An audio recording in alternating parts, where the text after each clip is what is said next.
I just got done playing one of the most fun golf courses I have ever played in my life, and I'm trying to figure out why it's been 12 years since I've been back to this place, considering it's only 3 hours from my house. I am at Brasada Ranch, about half an hour outside of Bend, Oregon, and let me tell you, this place is fantastic. From the golf to the lodging to the food, everything about it is first class. Yet for some reason, when I'm talking about Central Oregon golf resorts, this is a place that has largely flown under my radar. And now that I've had a chance to spend a few days here, I can assure you that is not going to happen again. Today, I'm gonna give you a tour of the golf course, and I'm also gonna talk about everything else you get when you come to Brasada and help you figure out if it's the right place for you to visit on your next golf trip. We got a lot to cover, so let's not waste any time and jump right into it. So the course here at Brasada is designed by Peter Jacobsen. It stretches out to almost 7,300 yards from the tips. Today we're playing the black gold combo, which is closer to like 6,350. And at elevation, you get an extra 10 yards for your drive. So hopefully that's gonna help us out a little bit. So the golf course here at Brasada Ranch is called Brasada Canyons. You get to the third hole, you start to see where it got its name. You're basically in this giant canyon. The elevation changes from 3,300 feet up to like 3,800 feet on this golf course. So because of that, it makes for a lot of interesting holes. This is one of my favorite drives on the course because you're hitting from way up top down into the canyon. But when you get into the fairway, you're gonna realize you can barely kind of see the tip of the flag. And that's because they have a punch bowl style green. This is one of my favorite template holes. You think about some of the most famous punch bowls in the world, like the 18th at Old McDonald or at Fisher's Island. This is maybe not quite on the level of those architecturally, but is still a really fun element to see put in play on a resort course. So one thing I love about Brasada compared to the other major courses in Central Oregon is that it's a true resort course. If you go to Crosswater, Pronghorn, Tetherow, those are like tour level championship golf courses that beat you up. Here, it's more of a resort course. The design wasn't trying to force balls into the bunker. Like the bunkers here will kind of actively repel shots, which is great. You've got big, wide fairways. You can actually score here. Big friendly greens with contours, but not like crazy over the top contours like you're gonna see at, say, Tetherow. So out of all of those courses, for as much as I love all of them, this might be the most fun when you combine the fact it's really playable and it's got some insane views. So Brasada has one of the most scenic collections of par threes I've ever played. 3 of the 4 holes play directly back towards the mountains, so the views are stunning. We're here on 6 right now. A little bit of a downhill shot. It's gonna be playing about 140 yards. Be a pretty good one to make a hole in one. All right, 9th hole here at Brasada Canyons, the #1 handicap hole and one of my favorite holes on the course. We're at one of the highest points, if not the highest point on the front 9, and the views just keep getting better as you keep going down the hole. You got Mount Bachelor directly in the background, but what I think makes this hole most interesting is the approach shot. So some really interesting bunkers, an infinity green, just an absolutely beautiful hole that is not easy either. So the 12th hole is the one outlier of the par 3 that is not playing downhill to the mountains. Mountains are directly behind us. We're playing away from them, almost slightly uphill with bunkers fronting the entire right-hand side. So this is actually kind of a tricky shot, but hopefully we can put one close. I like that. All right, we're gonna have a putt. We'll see if I can make it. All right, so my round has gone sideways a little bit, so to have at least a chance to even make a par here, we got like a 30-foot putt for birdie on the 12th. Gonna be a big left to right break. Oh, it's got a chance. It's got a chance. Okay, 3 feet for birdie. We got the new PXG putter, by the way. So this is my 2nd round with it. Starting to get a feel for it. I actually really like it. 0 torque like the lab putters, but let's see if these short putts are no-brainers like they are with the labs. Pretty good. I'll take the par. On to the next. All right, so I don't know if there's actually a signature hole here at Brasada, but if there's not, it should be the 15th. This is an unbelievable short par 4. There are so many different ways to play this hole. You can go off to the right, you can try and drive it over the bunkers, you can try and drive it straight at the green. You basically pick your line, dealer's choice, and that makes this hole a ton of fun. But the thing that makes it even better is you've got these mountain views, again, directly behind you. So not only is it one of the most beautiful holes I've ever played, but it's also one of the most fun. So we're playing directly into the wind, so I don't know if I'm gonna be able to get it over these bunkers, but we're gonna give it a shot. Pretty good. All right, middle of the fairway, have a wedge in. See what we can do. So even if you just lay up here with an iron, you're gonna have this shot. We're about 140 to the center right here.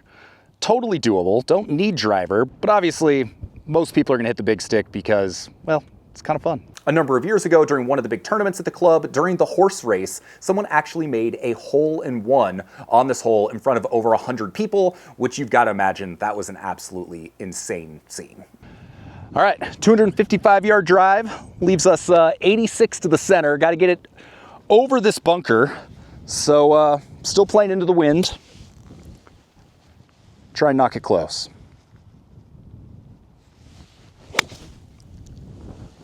Oh, go. Gotta go. Gotta go. Oh, it went. Got ourselves a birdie putt, ladies and gentlemen. Let's go. All right, best birdie chance of the day here on 15. We got about a 10-foot putt. So real quick with this PXG putter, I'm gonna do a full review of this soon, but my initial thoughts are I really like the touch in the feel. The distance is actually easier to judge than with some of the lab putters that I have tried, but I don't feel like I am as automatic on the short putts in terms of the zero torque capabilities. But let's see if I can knock this one in, make a birdie. I'm starting to feel a little bit more comfortable with this putter, so I like my chances. First birdie of the day, all right. And that is one more reason why this is my favorite hole on the golf course and one of my absolute favorite holes in golf, period. So one of the things that I really like about this course is how playable it is for people that don't hit the ball as far. There's not a whole lot of forced carries. You've got 5 different tee boxes. So I came out here, I played with my wife and my 4-year-old. My wife played from the forward tees and was able to make, some bogeys and double bogeys as someone who doesn't golf. My 4-year-old, we teed it up in the middle of the fairway and she could still roll it right up onto the green. So this is definitely a course, like I said earlier, where it's a resort style course. So it's more family friendly. It caters to golfers of all skill levels, and even for the better golfer, you can move back to 7,300 yards, give yourself all the challenge you want, but the course is still playable for all types of golfers, which is really, really cool. There's legitimately like a dozen holes on this course that you put them anywhere else and any one of them would be the signature hole of that course. But here, every hole, it's just one after another, insane views, interesting design, but you get to 15 and it will truly blow you away. So one other element that I think is actually really nice is the fact the course is semi-private. So it's a private club and the only way you can play it as a non-member is if you are staying at Brasada Resort. So that means it doesn't get a whole lot of play. The entire time I was out there, we never had to worry about people in front of us or behind us. Even when the course is a little bit busy, for the most part, it doesn't ever feel busy. And the way the holes are designed is, for the most part, you don't see any of the other holes. So you really feel like you've got a unique golf experience all to yourself, out in nature, with stunning views. And what more can you ask for from a round of golf? But on top of the golf, there are so many other things to do here, whether you're looking for a boys trip, a couples trip, a family trip.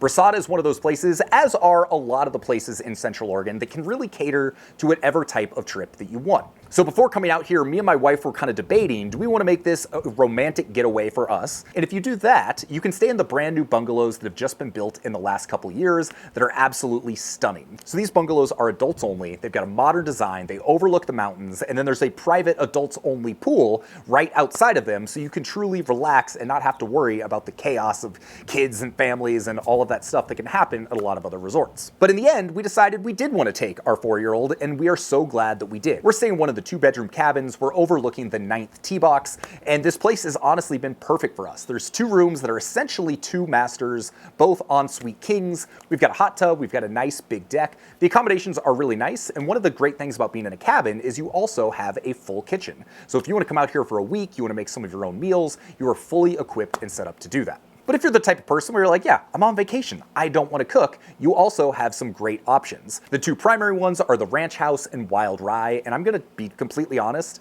our dinner at Wild Rye was one of the very best meals I have had in a long time. I had a lamb shank, we had a brie appetizer, we split a wedge salad that was one of the best wedges I had ever had. And one cool fact that I learned before I came is that the person that put together the cocktail program and the beverages, he's the same guy that founded Trick Dog in San Francisco. So if you know anything about me, you know I'm kind of a cocktail nerd. I've traveled all over the place going and specifically visiting cocktail bars. Well, Trick Dog has for years been one of the best bars in the world. And so often when you come to resorts, you don't expect to have truly world-class cocktails. Well, once I learned that he was the one that created the cocktail menu for Wild Rye, I got really excited. But I gotta say, overall, everything about it, the drinks, the food, the views, were all really, really good. Like, much better than I expected them to be. But I will say one thing, if you do come to Brasada, you have to do this. You gotta go to Wild Rye, get their s'mores dessert, go out to the fire pit that's overlooking the mountains, and roast some s'mores. They make their own graham crackers, they make their own marshmallows. It truly was the best s'more I have ever had,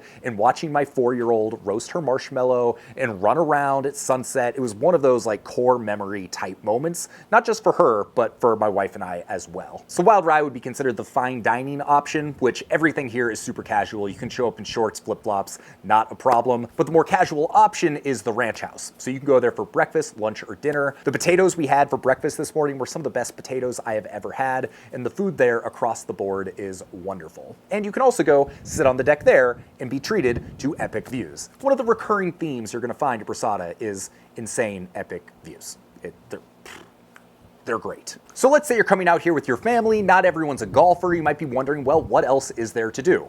Well, fortunately, a whole lot. Compared to all the other big resorts out here, they definitely put a bigger focus on their equestrian program. So if you're into horses, you want to do pony rides, horseback rides, you name it, you can do it here. And then as you might expect, they've got a great athletic center. So they've got a full gym with pelotons and great machines. And then they also have a wonderful resort style pool. So we've been to the pool every day we've been here. My daughter loves it. One of the things that you don't necessarily think about this till you have kids, a lot of the other resorts, to go on the water slide, you have to be 48 inches tall. And so if you've got younger kids, maybe they're jealous that they can't go on the water slide, that's been a thing for us. Here, they have the perfect size water slide where it's still fun for bigger kids, but it's also doable for younger kids as well. And they're not policing everything. They kind of say, hey, adult, make sure your kid doesn't drown. Keep an eye on them. And then as I mentioned, if you're an adult and you're on a romantic getaway and you don't want to deal with kids, you have your own private adults only pool with a nice bar and the whole deal, so you don't have to worry about all the chaos going on at the resort pool. So best of both worlds. As with every resort these days, they've got a bunch of pickleball courts, they've got tennis courts, they've also got a kids hangout area that had video games, Pop-A-Shot, board games, all sorts of like family-friendly stuff like that. Also, while we didn't do it on this trip, there is a kids club, and I have heard it is amazing. We have friends that have been here, and they said their kids absolutely love it, never want to leave. So if you're looking for a little adult time on your family trip, know that there are options for your kids as well. All that to say, if you can't tell, we have truly enjoyed our time here. I've spent so much time in Sun River, Pronghorn, Tetherow. I love all of those places, but I had just admittedly kind of overlooked Brasada Ranch, and I'm not gonna make that mistake again, because this place truly is as good as any of those, and depending on what you were looking for, it might be the best fit out of all of them. With all that in mind, I can assure you, it's not gonna be another 12 years before I come back here. We're leaving tomorrow, and already I can't wait to plan our next trip. My name's Sean Ogle. I'm the founder of this thing here, Breaking 80, where we talk about cool golf courses and cool golf resorts. If you got some value out of this, maybe subscribe, give this a thumbs up, drop a comment if you have any questions. And if you're trying to figure out which video to watch next, I would maybe go check out this one right here. With that, I hope you have an excellent day, and I'll see you on the next video. Peace.